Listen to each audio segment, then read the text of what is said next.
नमस्कार दोस्तों, स्वागत है आपका हमारे चैनल विद्यावाहिनी बिहार में। इस चैनल में मैं अपलोड करती हूँ बिहार बोर्ड के बच्चों के लिए वीडियोस।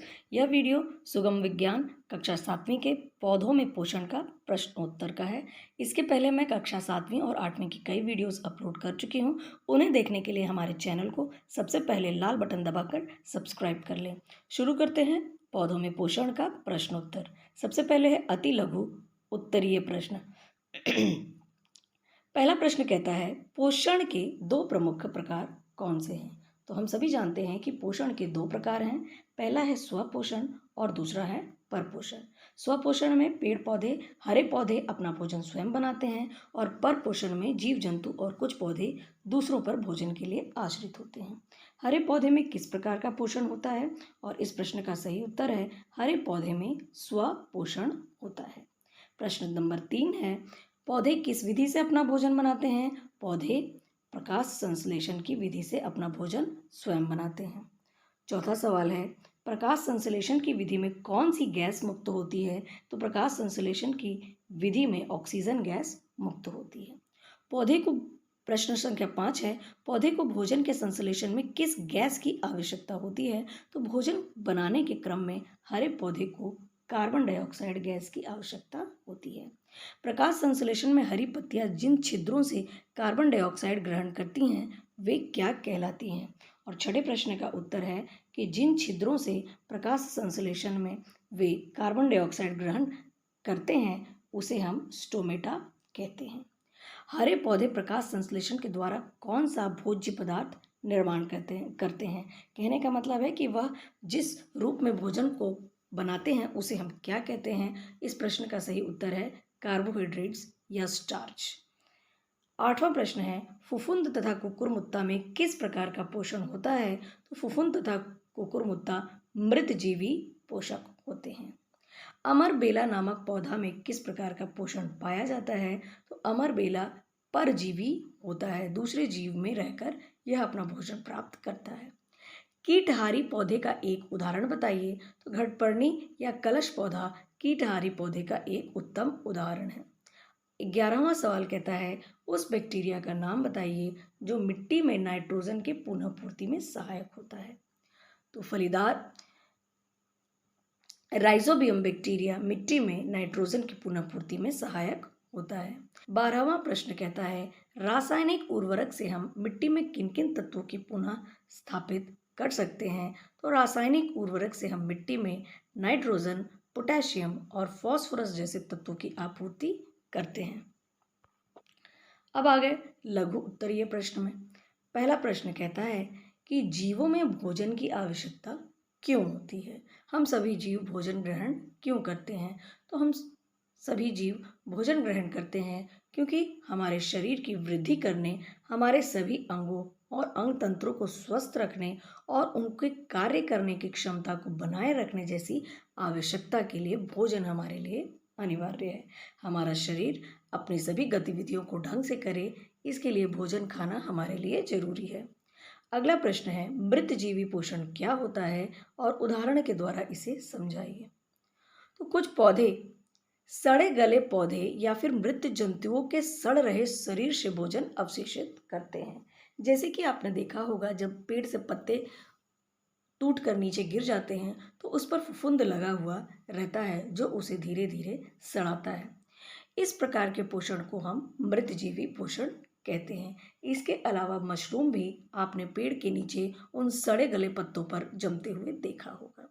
कवक जैसे फफूंद, कुकुरमुत्ता या मशरूम मृतजीवी पोषण के उदाहरण हैं।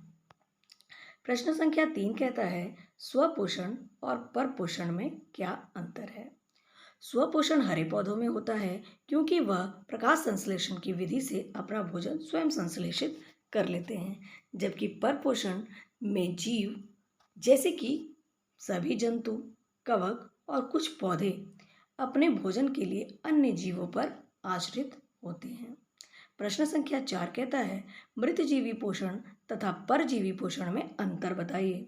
मृतजीवी जो मरे हुए जीव से भोजन प्राप्त करे और परजीवी जो अन्य जीवित प्राणी के शरीर से अपना भोजन प्राप्त करे। तो देख लेते हैं इसका उत्तर।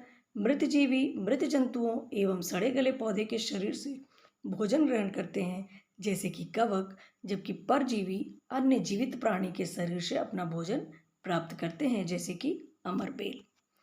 अगला प्रश्न है, एक चित्र के द्वारा प्रकाश संश्लेषण की प्रक्रिया का सारांश दो, वर्णन की आवश्यकता नहीं है। तो इस चित्र को आप अपनी पुस्तक से बना लेंगे।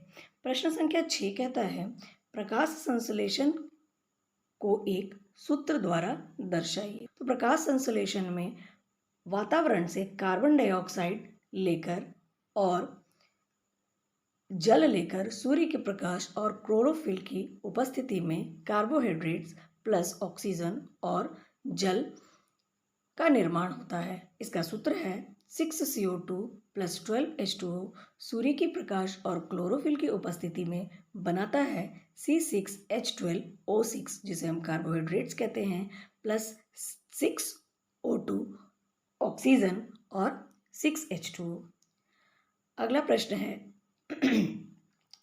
प्राकृतिक विधि द्वारा मिट्टी के पोषक तत्वों के पुनः पूर्ति का उल्लेख कीजिए। तो मिट्टी का पोषक तत्व बार बार की खेती से कम होने लगता है, लेकिन प्रकृति इसकी पुनः पूर्ति की अपनी विधि बनाए हुए है।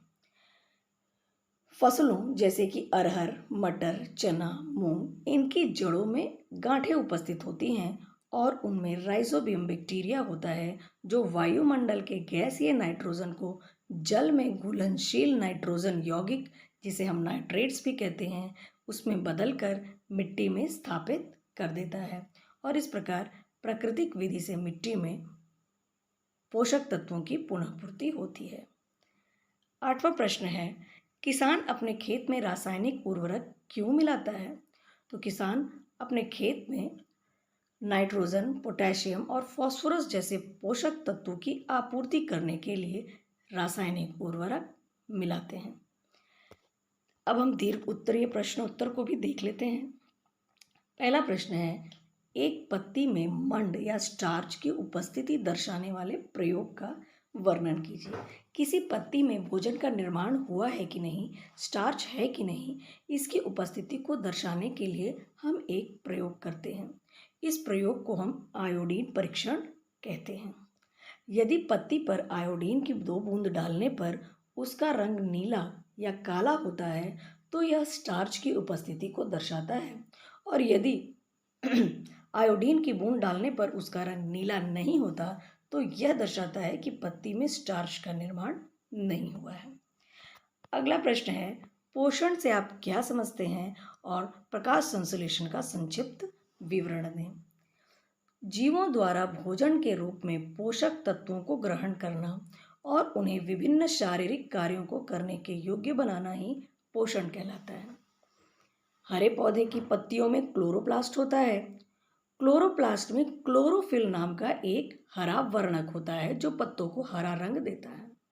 हरे पौधे सूर्य के प्रकाश में पत्तियों में उपस्थित क्लोरोफिल के द्वारा जल एवं वातावरण के कार्बन डाइऑक्साइड से अपना भोजन, जिसे हम कार्बोहाइड्रेट्स कहते हैं, स्वयं बनाते हैं और इसी प्रक्रिया को हम प्रकाश संश्लेषण कहते हैं। तीसरा सवाल है, पौधे में परपोषण के विभिन्न प्रकार का संक्षिप्त विवरण दें। तो पौधों में परपोषण के कई प्रकार हैं, 4 प्रकार हैं। इनका वर्णन इस प्रकार है। सबसे पहले है मृतजीवी पोषण, जिसे हम सैप्रोफाइटिक न्यूट्रिशन भी कहते हैं। कुछ पौधे सड़े गले पत्ते या मृत जंतुओं के शरीर से अपना भोजन ग्रहण करते हैं, इसलिए इसे हम मृतजीवी पोषण कहते हैं। उदाहरण के लिए फफूंद और कुकुरमुत्ता। दूसरा है परजीवी पोषण, जिसे हम पैरासाइटिक न्यूट्रिशन कहते हैं। इस प्रकार के पोषण में जीव अन्य जीवित प्राणी के शरीर से अपना भोजन प्राप्त करता है, जैसे कि अमरबेल, रैपलेसिया आदि। तीसरा है कीटहारी इंसेक्टी वायरस। कीटहारी के नाम से ही स्पष्ट है, कीड़े खाने वाले। कुछ पौधे कीटों को अपना भोजन बनाते हैं, इन्हें हम कीटहारी कहते हैं, जैसे कि घटपर्णी या कलश पौधा। चौथा पॉइंट है सहजीवी पोषण। इस प्रकार के पोषण में 2 जीव एक दूसरे पर आश्रित होते हैं और दोनों एक दूसरे की सहायता करते हैं ताकि वे दोनों जीवित रह सकें। इसका उदाहरण है लाइकेन। लाइकेन में स्वपोषी शैवाल जो अपना भोजन खुद बनाते हैं और मृतजीवी कवक दोनों साथ साथ रहते हैं और एक दूसरे को जीवित रहने में सहयोग करते हैं। चौथा प्रश्न है, मिट्टी में पोषक तत्वों की पुनः पूर्ति से आप क्या समझते हैं? तो लंबे समय तक पौधे द्वारा मिट्टी से अवशोषित होते रहने से मिट्टी में पोषक तत्वों की मात्रा कम हो जाती है और मिट्टी की उर्वरता क्या हो जाती है, समाप्त हो जाती है और उसकी उर्वरता को बनाए रखने के लिए इसकी पुनः पूर्ति आवश्यक होती है। मिट्टी में पोषक तत्वों का पुनर्स्थापन प्राकृतिक विधि के द्वारा होता है। फलीदार पौधे जैसे कि अरहर मटर की जड़ों की गांठों में राइजोबियम बैक्टीरिया होता है जो कि वातावरण का जो गैसीय नाइट्रोजन होता है उसे घुलनशील नाइट्रोजन यौगिक नाइट्रेट्स में परिवर्तित कर देते हैं और मिट्टी में नाइट्रोजन पुनः स्थापना करते हैं।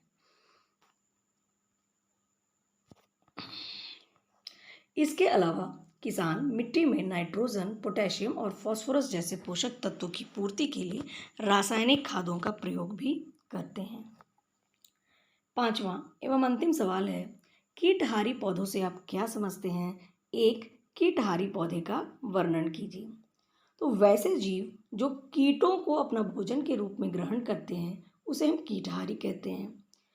इसका उदाहरण है असम में पाए जाने वाला घटपर्णी या कलश का पौधा या फिर नैपैंथीन।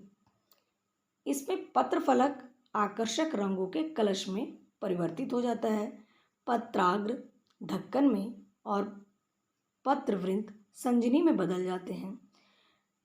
कोई कीट जब इससे आकर्षित होकर कलश के अंदर प्रवेश करता है तो उसका ढक्कन स्वतः बंद हो जाता है और कलश के अंदर आंतरिक दीवारों से पाचन रस निकलता है जिससे भोजन का पाचन होता है। इसमें पत्तियां जो है वो इस प्रकार की हो जाती हैं और एक ढक्कन लगा होता है और इसमें जब कोई कीड़ा आता है तो ये ढक्कन बंद हो जाता है। यह कीटहारी पौधे का उदाहरण है। तो इसके प्रकार हमने इस चैप्टर के सभी प्रश्नोत्तर को कंप्लीट कर लिया है। उम्मीद है आपको वीडियो अच्छा लगा होगा। यदि वीडियो अच्छा लगा हो तो चैनल को सब्सक्राइब करना और वीडियो को लाइक करना बिल्कुल ना भूलें। अपने दोस्तों के साथ इस वीडियो को शेयर करें। Thanks for watching.